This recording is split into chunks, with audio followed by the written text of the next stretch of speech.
৭০,০০০। কল্পনা করার চেষ্টা করুন তো, যদি ৭০,০০০ পাখি একসাথে ডানা ঝাপটাতে থাকে অথবা একসাথে উড়তে উড়তে আকাশে কোনো নকশা তৈরি করে, তাহলে দৃশ্যটা কেমন হবে? কিংবা মনে করুন ৭০,০০০ সৈন্য যদি কোথাও জমায়েত হয়, সেটাই বা কেমন দেখাবে? আচ্ছা, যদি ৭০,০০০ মানুষ আপনার সহযাত্রী হন এবং এদের সকলের মনোযোগ যদি আপনার প্রতি হয়, তাহলে আপনার অনুভূতিটা কেমন হবে একবার কল্পনা করুন তো।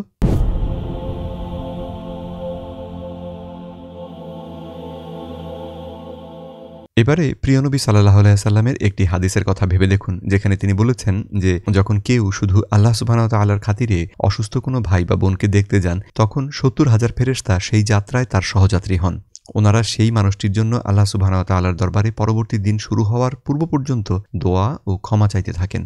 বিশ্বনবী সাল্লাল্লাহু আলাইহি সাল্লামের এই কথার মানে হলো, আপনি যদি আজ সন্ধ্যায় আপনার কোনো অসুস্থ ভাই বা বোনের সাথে সাক্ষাৎ করতে যান, তাহলে ৭০,০০০ ফেরেশতা আপনার সাথে আসবেন এবং সকাল না হওয়া পর্যন্ত আপনার জন্য দোয়া ও ক্ষমা ভিক্ষা চাইতে থাকবেন। অর্থাৎ আপনার গন্তব্যে পৌঁছে গেলেই যে ফেরেশতাগণ থেমে যাবেন তাও নয়, বরং ওনারা পরের দিন আসা অবধি আপনার সাথে থাকবেন। একইভাবে সকালবেলা যদি অসুস্থ ভাই বা বোনকে দেখতে যান, তাহলে ৭০,০০০ ফেরেশতা আপনার সাথে এসে যোগ দেবেন এবং সন্ধ্যা পর্যন্ত আপনার জন্য দোয়া ও ক্ষমা চাইতে থাকবেন। কি অসাধারণ, তাই না? কিন্তু এখানেই শেষ নয়। প্রিয় নবী সাল্লাল্লাহু আলাইহি সাল্লাম আরও বলেছেন, ওয়া কানা লাহু খরিফুন ফিল জান্নাহ, অর্থাৎ এরপর আল্লাহ তাআলা ওই ব্যক্তির জন্য জান্নাতের বিশেষ একটি বাগান দেওয়ার অঙ্গীকার করেন।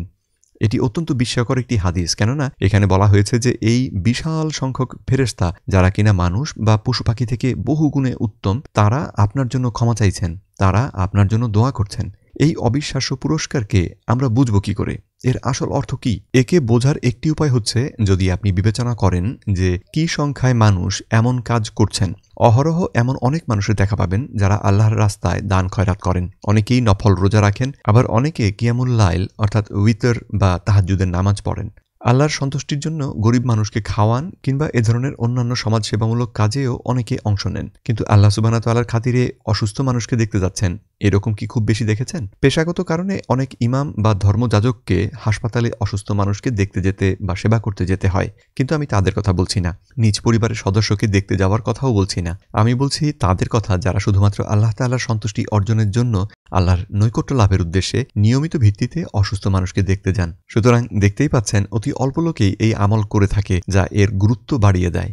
এমন সামাজিক সংগঠনের কথাও খুব শোনা যায় না, যারা শুধু আল্লাহ তাআলার সন্তুষ্টির উদ্দেশ্যে নিয়মিত অসুস্থদের দেখতে যান। আর আল্লাহর খুশির জন্য অসুস্থ ভাই বা বোনকে দেখতে যাবার বিষয়ে প্রিয় নবী সাল্লাল্লাহু আলাইহি ওয়াসাল্লাম যা বলেছেন, যা আমরা আগের পর্বে আলোচনা করেছি, সে কথা খেয়াল করলে এর গুরুত্ব সহজেই বোঝা যায়। দ্বিতীয়ত, আপনাদের মনে আছে নিশ্চয়ই, গত পর্বে আমরা বলেছিলাম যে ক্ষুধার্ত ও তৃষ্ণার্ত মানুষকে সাহায্য করলে আল্লাহর তরফ থেকে আপনার জন্য পুরস্কার রাখা থাকে সেই মানুষটির সাথে। অথচ আল্লাহ তাআলা নিজে ঘোষণা করেছেন এই বলে যে তিনি স্বয়ং থাকেন অসুস্থ মানুষের সাথে। ৭০,০০০ সংখ্যাটির কারণ এখন বুঝতে পারছেন আশা করি।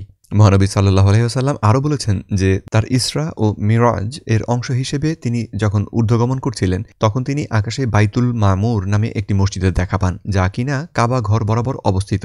আল্লাহর ঘর কাবাতে যেমন প্রতিনিয়ত মানুষ আসছে আর যাচ্ছে, বাইতুল মামুরও অনেকটা সেরকমই। প্রতিদিন ৭০,০০০ নতুন ফেরেশতা বাইতুল মামুরে যান এবং এর চারপাশে তাওয়াফ করেন, এবং এই সুযোগ একবারই আসে তাদের জীবনে।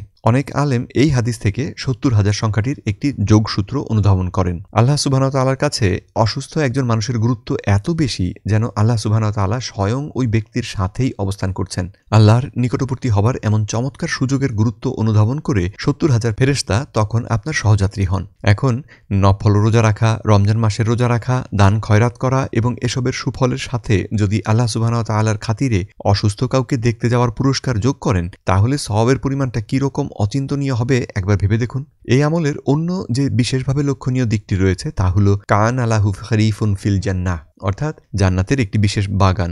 আপনাদের হয়তো মনে আছে যে আগের পর্বে বলেছিলাম, অসুস্থতা সত্ত্বেও কোনো ব্যক্তি যদি আল্লাহ সুবহানাহু ওয়া তাআলার প্রতি কৃতজ্ঞ থাকেন, তাহলে ওই অসুখের কারণে মৃত্যু হলে আল্লাহ তাকে জান্নাতের একটি বিশেষ বাগান উপহার দেন। ঠিক যেমন আপনি যখন কোনো ভাই বা বোনের জন্য দোয়া করেন, তখন ফেরেশতাগণ বলেন আমিন ওয়ালাকা বিমিসলিহি, অর্থাৎ মঞ্জুর হোক এবং আপনার জন্যও তাই হোক। একইভাবে আপনি যখন অসুস্থ কোনো ভাই বা বোনকে দেখতে গিয়ে তাদের জন্য দোয়া করেন, তখন আপনিও তাদের মতোই একই পুরস্কার পাবেন ইনশাআল্লাহ তাআলা। আর এই পুরস্কার হলো জান্নাতের বাগান, পাপ মুক্তি এবং আপনার জন্য আল্লাহ তাআলার কাছে ফেরেশতাগণের দোয়া এবং ক্ষমা প্রার্থনা।